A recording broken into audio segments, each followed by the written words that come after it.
Sean O'Malley did get the win on Saturday via split decision over Petr Yan. Wow. I mean, first off, what a fight. This fight Yeah, was awesome.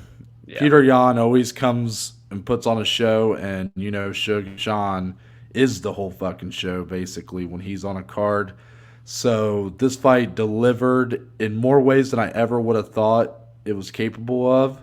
yes, And Sean O'Malley proved he belonged. I think I'm trying to hit the points that I think everybody who listens, watches can, and that's that it was an awesome fight. Sean O'Malley proved he's one of the best in the division. Am I missing anything? Neither guy comes out of here looking worse. Both yeah, guys come out looking great from yeah, this fight. yeah, That's pretty much where all the agreements stop because the 2 of the 3 judges gave this fight to Sean O'Malley, and there is a ton of controversy, as you can tell by the headline, controversy. And this kind of is the same thing I just said about Sterling. I think both these guys are kind of cursed. yeah, Like yeah, they're kind of just they can't seem to just have like a normal fight. yeah, And it was a great fight, but it's like it seemed pretty clear that Petr Yan was going to get the decision in my mind. And then he didn't. yeah, But I remember when I was sitting there, I was so invested in my bet I had for the fight to go to distance that I wouldn't say I was really scoring the fight that well. But I just remember I was done and I was like, yeah, I think Petr Yan probably got the win, but wow, what a performance for O'Malley. And that seemed to be what everybody on Twitter was saying, everybody in my apartment was saying. And then O'Malley gets to win, and all of a sudden it shifts. Nobody's really talking about the quality of the fight anymore or how Sean belongs or this or that. All of a sudden, Dom, the cries of robbery were ringing loud through the streets. yeah, There were people yelling robbery from east to west, from north to south, every which way. And the media scorecards that they always release, not a single person scoring it for Sean O'Malley. Even a like 5 or 6 scorecards having 30-27 Yan. So yeah. I guess Dominic, let's talk about the whole robbery part of this. Was Petr Yan ultimately robbed of a victory on Saturday? I have to go no. I don't like that R word. It's a strong, strong word that we try to stay away from. And very seldomly have we really even called for many fights during our previews and recaps to be robberies, and I don't think this is one of them. I think this was an incredibly high level, skilled fight that was razor close from start to finish, essentially. Round one is the round. That's the round in question for the most part. I mean, obviously, there are people out there that scored at 30-27, but we're talking about the 3 people cage side that scored at 29-28 across the board, respectively, for their fighter. Round one is the round. That is the toss up, and I have not been able to go watch the fight back as we're sitting here recording this, and I plan to do so just to watch that round again. But I do remember when it ended just thinking, it was close, right? I mean, it was close. Sean looked good on the feet, had a couple good strikes. Jan landed a takedown or 2 in the first. Never did much, even with his other takedowns later in the fight. Never did much with them. But he had the takedowns, had some control time, and, yada, yada, yada. So I didn't think much of it. I was like, probably Petr Yan at the end of the day. He still landed strikes to fire back, and he had the takedown. So if he had the extra stuff, probably give it to him. Round 2 was pretty clear to me. Petr Yan, he just landed the better strikes. Sean didn't do as much damage or anything in the second, and he had more takedowns.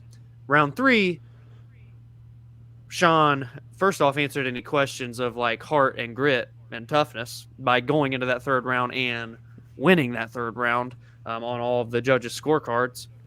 And I thought he did win that round. He definitely landed more damaging shots throughout, not only with like the knee that cut Peter in a certain area, but he was slicing him up a little bit more, like by the eyebrows and whatnot. He landed good elbows. He landed really good shots that like really stunned Petr Yan. And Petr Yan landed one really good shot that stunned Sean back. It was kind of like back to back where they both really got rocked. Mm-hmm. But the more damaging shots throughout the entirety of that round were to Sean O'Malley, and that is the first criteria for the judges' scoring. Therefore, I had it 2-1 for Petr Yan, and I just remember sitting on the couch and I just got a weird vibe. I felt like Petr Yan was going to win, but I just remember saying like, I don't know, guys. I don't even know if I even said it loud, but I was like, kind of, I don't know, guys. I just feel weird. Like I felt strongly that Peter would win, but there was something in the back of my head whispering to me.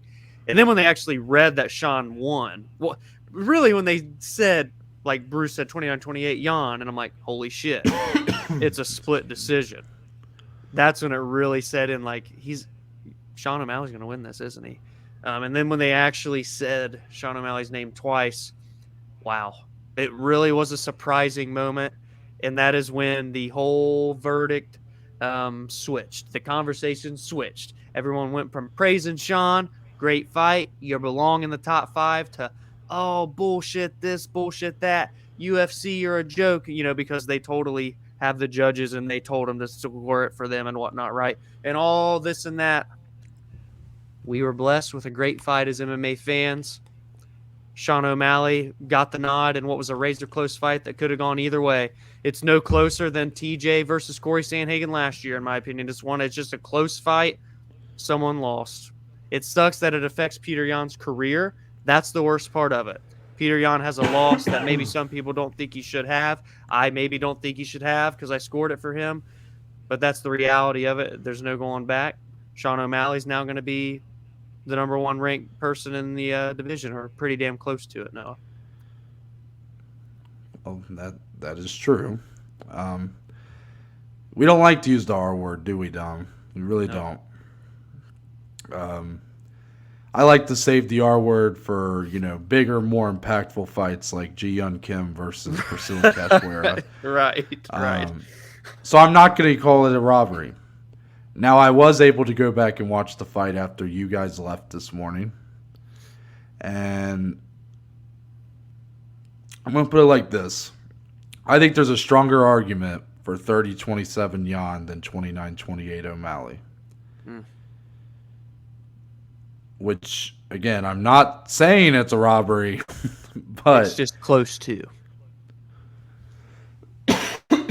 See, this is the thing about a robbery. I don't think either guy, I feel like both guys come out looking good from this fight. Mm-hmm. Almost to the point, I know the result matters. There's win bonuses and stuff. Like, I know it matters. As a fan, as someone who likes to matchmake and stuff and do all these little things, you come out, I don't feel like this sets back Yan like majorly. Right.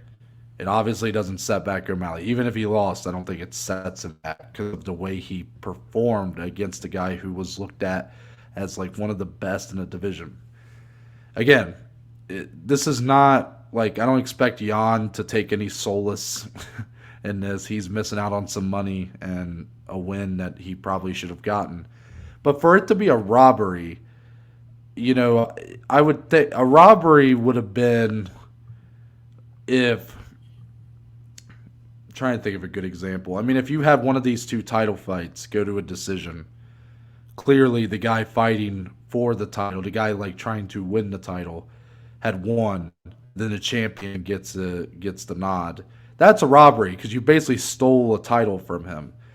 Someone fighting for yes, that's a robbery.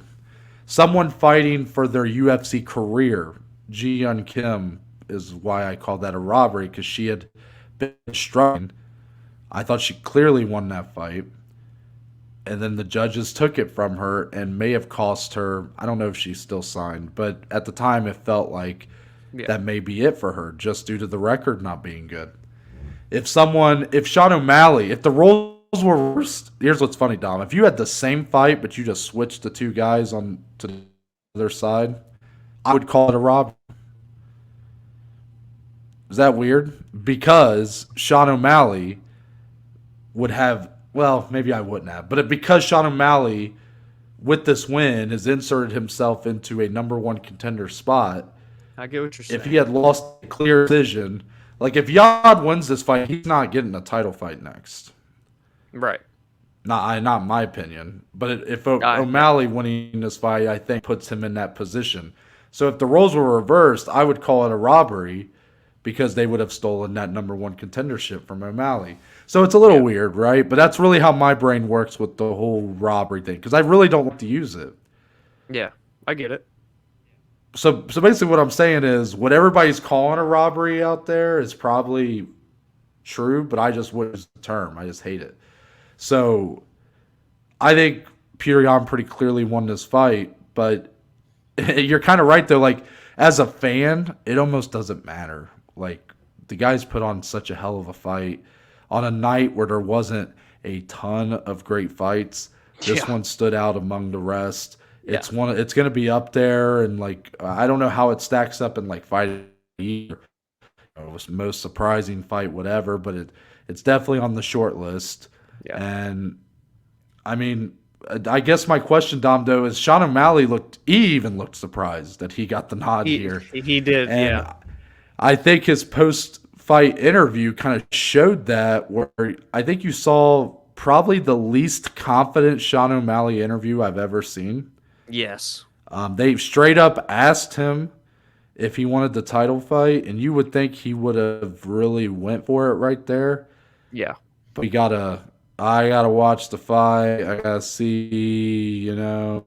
Then he kind of turned it around and was like, "But I'm sure if the fans want to see, you know, me in the main event, that we're gonna give the fans what they want." But that was the least confident I've ever heard Sean O'Malley sound. Yeah. So I guess we're pretty much declaring it an inevitable that he's gonna get the title fight. But is he? Is he gonna get the title fight next? Yeah, that's a man. You're so right too. Like the way in which that the post-fight interview went, and it's just like I know that Triple C's out there and he's tweeting and this and that at Dana White and everything, making sure the boss man sees it. Aljo talked about him in the post-fight interview, and he is it back in USADA. But it just doesn't seem like he left the UFC on good terms. Is he really going to just come right back on in and get a title fight, win a new golden boy, and Sean O'Malley has that chance as well and could get that opportunity? And Noah, here's a question, because I'm clearly ignoring to answer your question. So I'm going to hit you back with the question instead. What does better? If you're headlining a pay-per-view, does the return of Triple C against Aljo do better than Aljo versus the Sugar Show Sean O'Malley? I'm like, Oh wait, genuinely. is this a real What's that? is this a real question? This is a real question. Yes. Okay. I think the O'Malley fight does like way better than the Cejudo fight. I think that's clear. O'Malley is just a much bigger star. Yeah. Because you're talking. Well, I guess I'm not making fun of you. I guess I'm getting clarity. Are you asking about like pay-per-view buys? Like what your question is like asking about? Yeah. Height, pay-per-view buys, probably all goes towards Yeah, O'Malley, then right? it's all O'Malley for sure. I'm actually surprised. That's like the second time you brought up Cejudo, and I know he's the one that's like keeps bringing it up. Like I think Marlon Vera has a better chance of getting a title fight than Cejudo does. He probably realistically does. It probably does go O'Malley, Vera, and Triple C at the end of the day. I understand why you're bringing him up because like they keep asking Dana about him. He keeps tweeting. You know, I love Triple C. Like I think he's such an underrated talent. But I think you know what kind of would be interesting if we were to kind of shuffle these guys around and put them in a little matchmaking here. If O'Malley really is kind of like, oh, I don't know if I should really be doing it. Like, it seems like O'Malley gets a title fight if he wants it. I just don't know if he wants it. Like, I mean, obviously you don't want to put too much thought into the immediate aftermath of the fight. I mean, he's going to have time to really think about this. But tell me how this sounds. What if you do Sterling versus Vera for the title? Okay, cool. And then how about you do Sean O'Malley versus Henry Cejudo? That'd be, I mean, no complaints from me, right? There's a story to that. That's a great challenge for Cejudo to come back to. A lot of interesting questions there. How Cejudo's going to lay off. You know, Cejudo left as the champion. can he really come back in and take on the guy who just proved he's one of the best in the division? Yeah. I'd be And very interested. yeah, that's I would that would be great. And I think if Sean were to fight Henry Cejudo and win specifically, it gives you a good idea of how he would fare against potential matchup with Aljamain Sterling, because Aljo's going to wrestle just as much as Henry Cejudo would. And of course, Vera could beat Aljo. And then you still have a storyline because, hello, Sean O'Malley's only loss of his career is Marlon Vera. And look where both guys have went since that fight happened. And another whole scenario with these guys is if they really did give Triple C the comeback fight right into the title. I don't think they're going to, because it's him and Dana. I don't think it ended well. But you never know. Maybe. Then you run it back. You do Vera and Sean O'Malley. That would be the other fight left. I mean, there's just a couple different scenarios here, and all of them seem relatively realistic. Which one is the most realistic? I do like Noah's. It's kind of almost just like, is Marlon Vera in the same sort of boat as I'm holding Beneil? Am I just holding out to see him win one more when really he probably doesn't even need to? I mean, he just head kicked Dominic Cruz's head off of his body into the stands. Am I really saying he needs to win one more? I mean, I shouldn't be saying this, but I guess I am kind of viewing him in that same boat as Beneil Dariush. It's a case-by-case basis. They are in similar positions, but I would say Beneil has a greater argument than Vera for going straight to the title. Just based on their own accomplishments, their own standing. I think Beneil's longer win streak. Yeah. I think the win over Gamrot was very impressive, especially considering what he had to go through to get there. Just letting a broken foot heal on its own and stuff. Yeah. Vera, I still... Look, obviously I want to see Marlon Vera fight for a title. I'll put my bias out there. I want to see it. I do.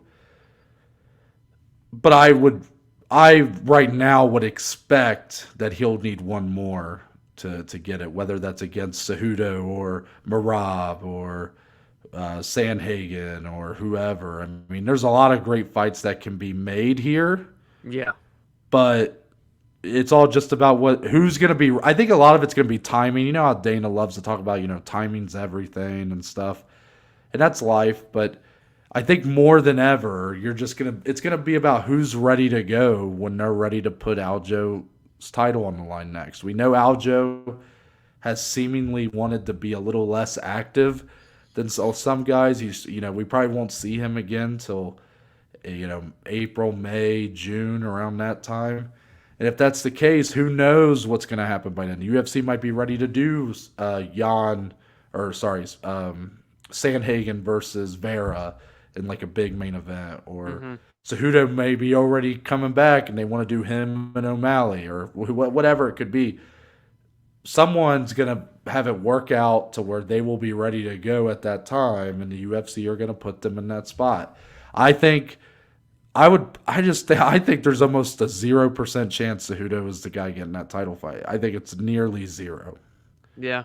It's going to be interesting, man. And I wanted to say, just on O'Malley's part, I suppose, is that the reason you think his post-fight interview went that way is because he was just so shocked. Like, he had just got drug into the deepest waters that he's ever had to test, and to immediately think, holy shit, if that's how this fight went and Aljo just beat Yan, what's in store for me if I have to fight a guy like Aljo? And I think that really showed like the realistic, genuine side of these fighters and the mental game of these fighters. That post-fight interview really said probably more to me than what it did to others, but just like eye-opening that a star like that with the spotlight that he has didn't pounce like you would have expected going into the fight. You're thinking, oh, Sean wins this, he's going to be ready. He's going to break a promo. He's ready to call out the champ or TJ, so on and so forth.